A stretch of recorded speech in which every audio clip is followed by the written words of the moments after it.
Of BBI for the time being is in limbo. We respect, some of us as lawyers respect the verdict of the court. The Kenyans have heard, and I'm sure most Kenyans have accepted what has happened and are ready to move on. The bottom line is, I think there is no time to pursue this thing any further, because there is no time even to follow up unless there are some legal issues that need to be clarified. Like, of course, the quorum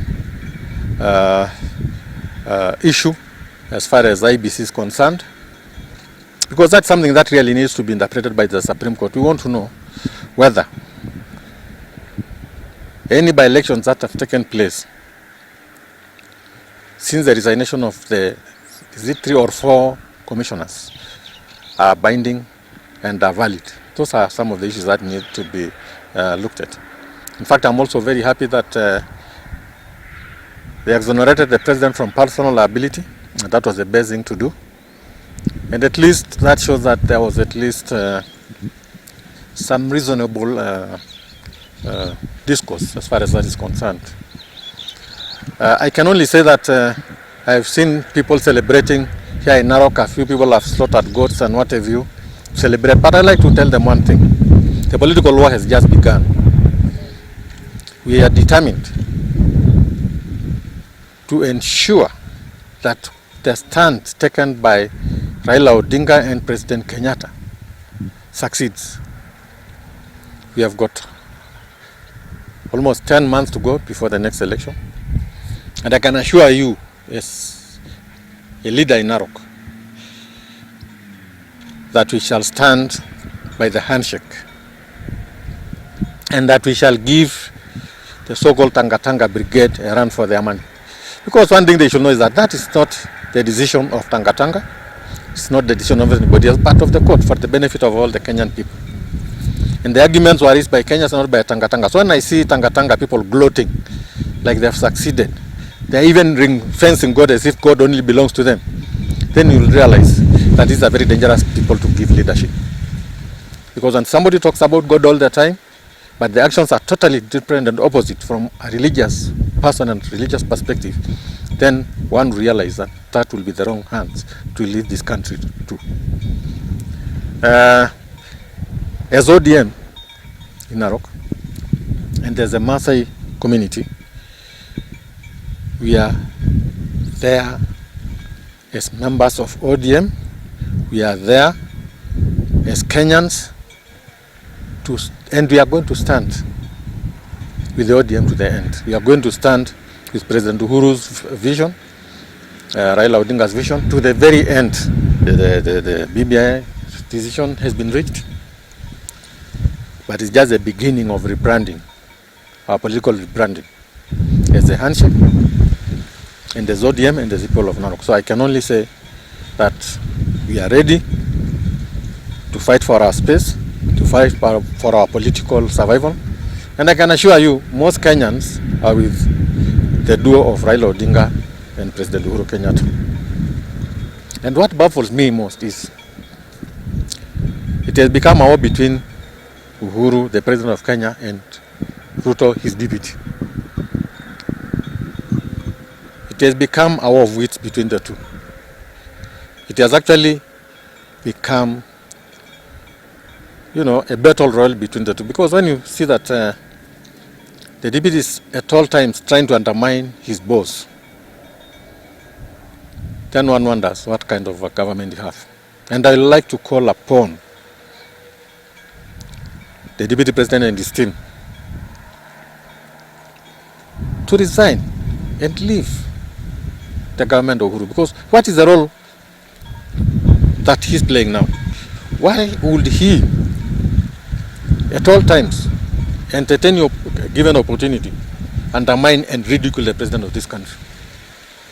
If he really feels that the president has failed, if he feels that he has actually humiliated the president at every turn, why does he remain in his government? Why does he remain in his government? The only thing I can ask the other people who are looking for the presidency, that I request them to really think about the Kenyan people, the Kenyan situation, the economy and everything else, and come together. Because if they lose it, if Mudavadi today and Kalonzo, because those are the only people I can say are serious contenders, and Raila, if they make the mistake of having the Tanga brigade take over the government, then their political life is over. Because personally, in my own view, I've observed the Tanga brigade. I can assure Kenyans that if they take power, one, they'll remain for the 10 years. Two, they'll change the constitution like their master or their teacher Museveni did in Uganda. So the Kenyans who are celebrating now will come and cry tears of blood. That one I can assure Kenyans, because we have seen what has happened.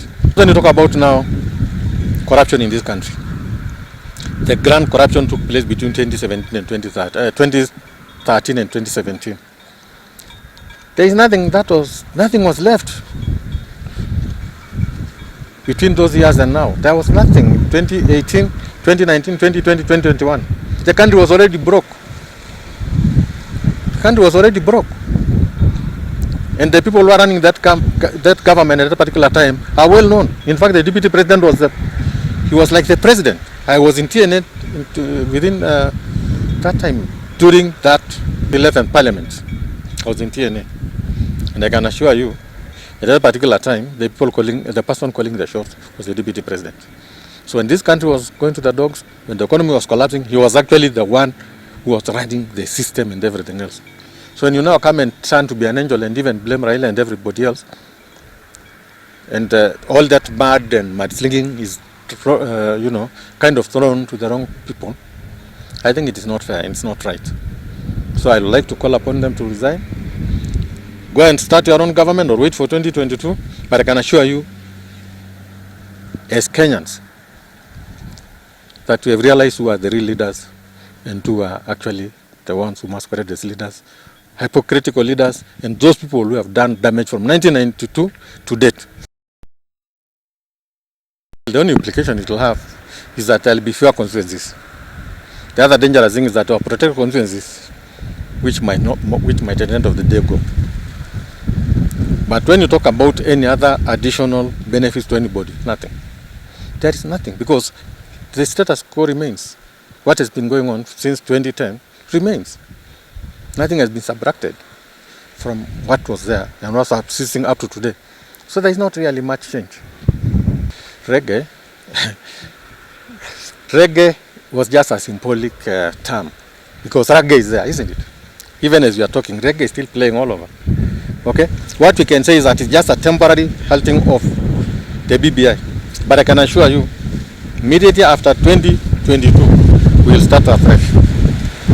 As simple as that. It's just because I think BBI had a very important role to play, especially places like Central Province. They felt underrepresented, and that was a fact.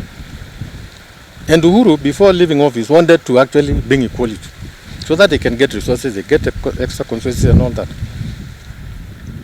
They are saying they have lost a lot because of the population and what they are getting per man. Okay? Uhuru tried to make it for them. The day they realize they've lost a lot is the day they really know who made them lose that. Because when they were trying to get that, how many county assemblies rejected that thing was supposed to? It was just the pro-Ruto Kalenjin counties that actually did not vote for the BBI. So what does it say? They didn't want anything good for the Kikuyu people, for people of Central. They didn't want that. So one wonders, how does he say he loves them when he had the opportunity at that time to support their aspirations, but he rejected them? So it's not. They'll realize one day that they've lost a lot, because to get a chance again to get all those opportunities will take many, many years.